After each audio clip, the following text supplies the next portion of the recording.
नमस्कार दोस्तों। आज 9 जनवरी है और द हिंदू में क्या और क्यों पढ़ें इसको लेके हम फिर से हाजिर हैं। आज जो हम चर्चा करने वाले हैं वो पीएमओ जो सिचुएशन हुआ है जोशीमठ में उसके बारे में चर्चा करेंगे।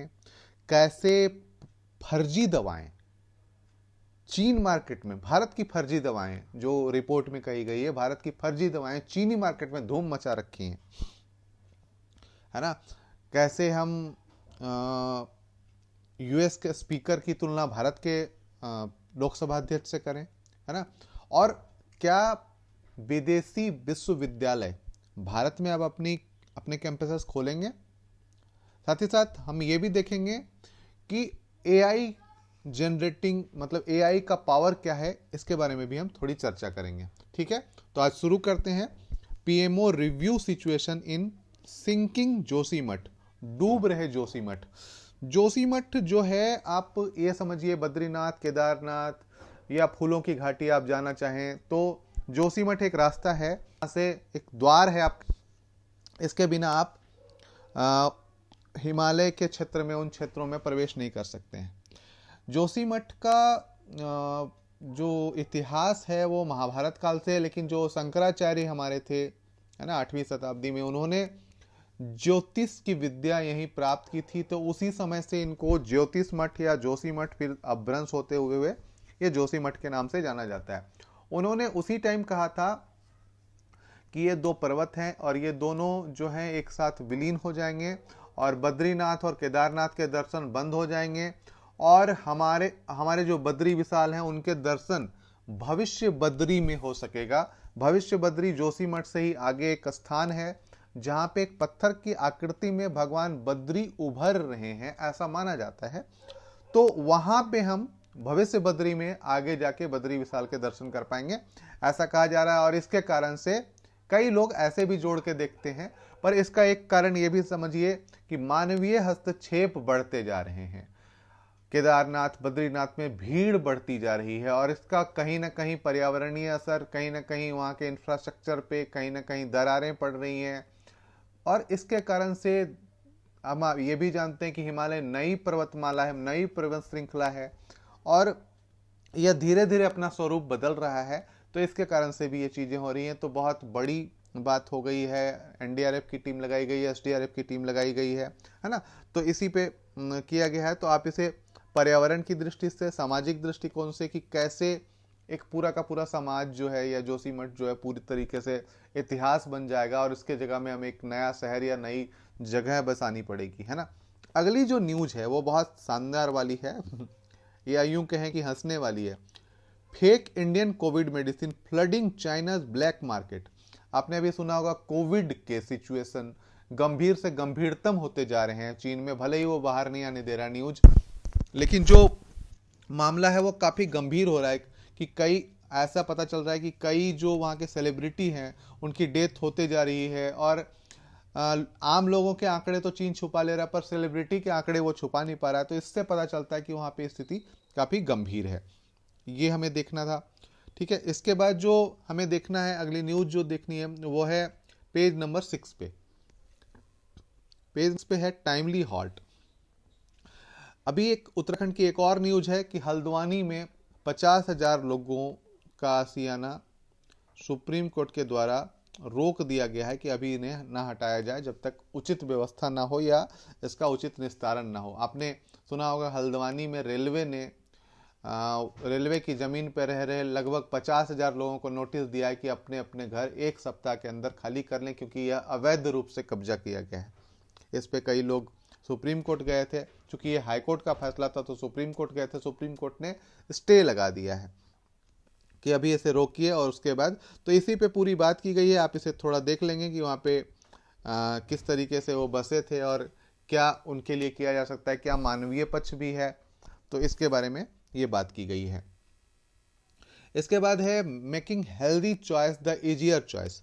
ये यहाँ पे एक बात की गई है कि हम जो हैं, एक सर्वे है वो कह रहा है कि 98% Indian do not take adequate fruits vegetables and only 59% of adequate physically activity. मतलब ना तो हम फल खा रहे हैं, सब्जियां खा रहे हैं, है ना, और न ही फिजिकल एक्टिविटी कर रहे हैं, मतलब शरीर से काम नहीं कर रहे हैं, हम बैठे रह रहे हैं, कहीं पे बैठे हैं, बहुत कम काम हो गया है, श्रम कम हो गया है। तो इससे क्या हो रहा है, बीमारियां बढ़ती जा रही हैं, है ना। ये कहता क्या है कि 400 से 500 ग्राम फल और सब्जियां खाओ या फिर 30 मिनट का एक्सरसाइज करो, तो ये दोनों में कोई नहीं कर रहा है। तो इसी पे एक चिंता जताई गई है कि हम किस तरीके से हमारा जो है मामला गड़बड़ हो रहा है, हमारा शरीर जो है एक तरीके से जो हमें चाहिए एक्सरसाइज चाहिए, जो हमारे शरीर को स्वस्थ रखने के लिए जो कार्य चाहिए वो नहीं हो पा रहा है। और इसी से मिलता जुलता एक यहाँ पे एक न्यूज है, younger diabetes are on the rise in the most state, है ना। डायबिटिक्स जो हम क्या समझते हैं कि जो एक्सरसाइज नहीं करने का एक नतीजा होता है, और ये मोस्ट स्टेट में बढ़ रहा है ना। तो इस पे बात की गई है, तो आप इसे देखेंगे, link between age, gender and diabetes, है ना। तो ये आप देख लेंगे, और साथ ही साथ ये भी देखेंगे कि देखो किस तरीके से हम लोग ना फल खा रहे हैं, ना सब्जियां खा रहे हैं, और ना एक्सरसाइज कर रहे हैं, ठीक है। इसके बाद जो अगली न्यूज है जो हमें देखना है वो है gaining the gravel the role of the US speaker. आपने देखा होगा कि यूएस स्पीकर का चयन नहीं हुआ था 16 राउंड के बाद भी, तो उसके बाद ये चयन हुआ है। आपको यहाँ पे हमको देखना है कि role of US speaker and Indian speaker, है ना, लोकसभा के अध्यक्ष की क्या भूमिका होती है। यहाँ पे ये जो है ये तीसरे नंबर का व्यक्ति होता है, राष्ट्रपति और गृह मंत्री के बाद ये तीसरे अधिकारी होते हैं जिनके पास शक्तियां काफी होती है। भारतीय लोकसभा के अध्यक्ष, जो लोकसभा के अध्यक्ष होते हैं, उनके पास कितनी शक्ति होती है और उनके पास क्या क्या अधिकार होते हैं, इसकी आप चर्चा करेंगे, या एक शॉर्ट नोट्स बनाएंगे।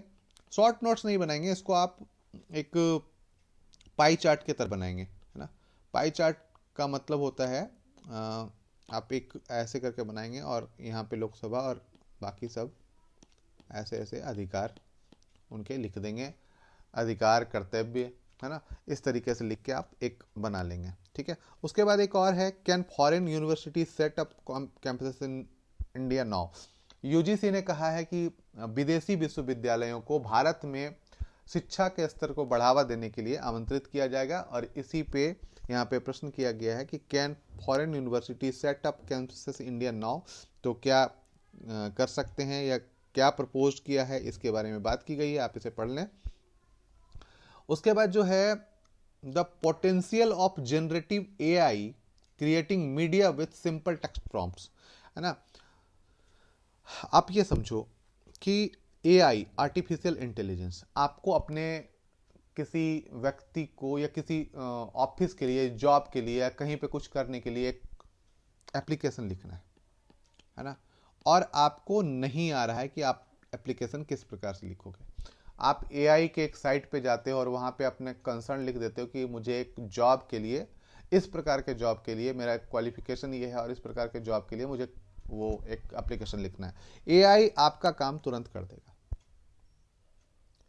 किसी भी तरीके की मीडिया जनरेट करनी हो, जैसे मान लीजिए कि मुझे एक शू जनरेट करना है, मतलब शू मुझे चाहिए, इस टाइप का चाहिए, इस टाइप का होना चाहिए, इस टाइप का होना चाहिए, और आपने डाल दिया एआई में, और वो एक जनरेट करके आपको कुछ सैंपल दिखा देगा कि आपको किस प्रकार का चाहिए। तो यही बातें की गई है कि किस प्रकार से आने वाले टाइम में हम इसका जनरेशन आसानी से कर पाएंगे। आपको बताया भी था कि सुपर कंप्यूटर,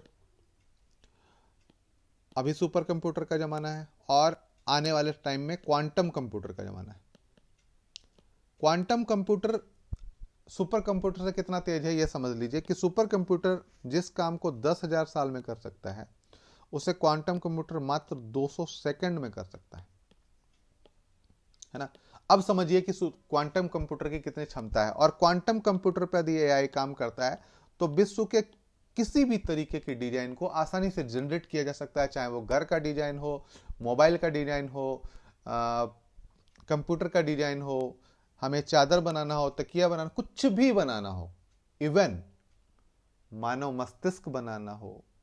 मतलब मस्तिष्क की बात तो थोड़ी, मानव अंगों का प्रत्यारोपण करने में बहुत ही मदद मिलेगी। जैसे हमें अभी आपने देखा होगा, एक जनरल उदाहरण देता हूँ कि आप अपने दांत बनवाने जाते हो, तो दांत बनवाने के लिए आपको 4 से 5 बार जाना पड़ता है। क्यों? क्योंकि एक बार माप लेता है, फिर उसके बाद सेट करता है, फिर उसके बाद उसके खांचे में डालता है, फिर मतलब काफ़ी प्रक्रिया होती है। एआई आने के बाद दांत का माप एक बार में ही ले लिया जाएगा, और इवन 3D प्रिंटिंग या 4D प्रिंटिंग या 5D प्रिंटिंग के तहत विद इन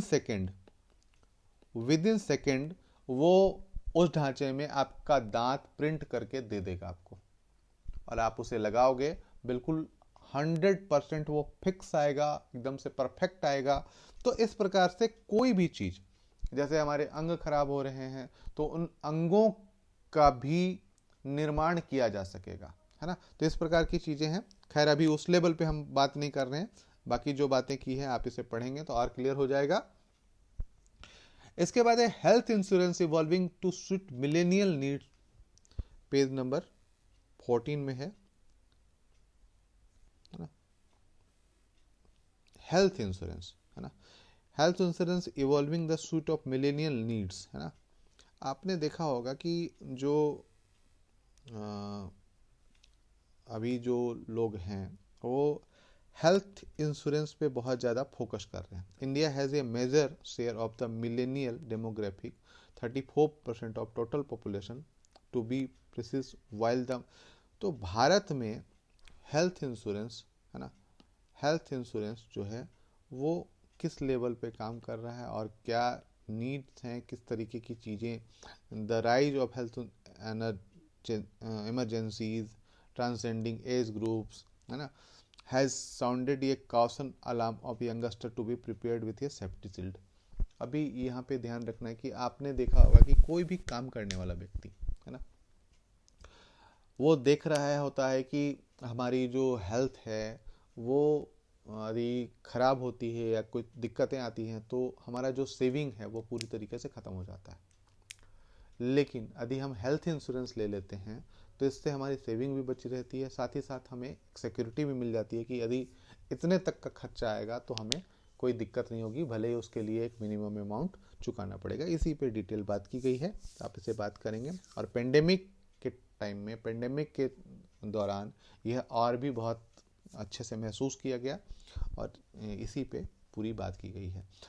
तो दोस्तों आज के लिए इतना ही है। यदि आपने अभी तक लाइक शेयर सब्सक्राइब नहीं किया है तो please like share and subscribe कर लें। फिर मिलते हैं कल क्या और क्यों पढ़ें के साथ। धन्यवाद।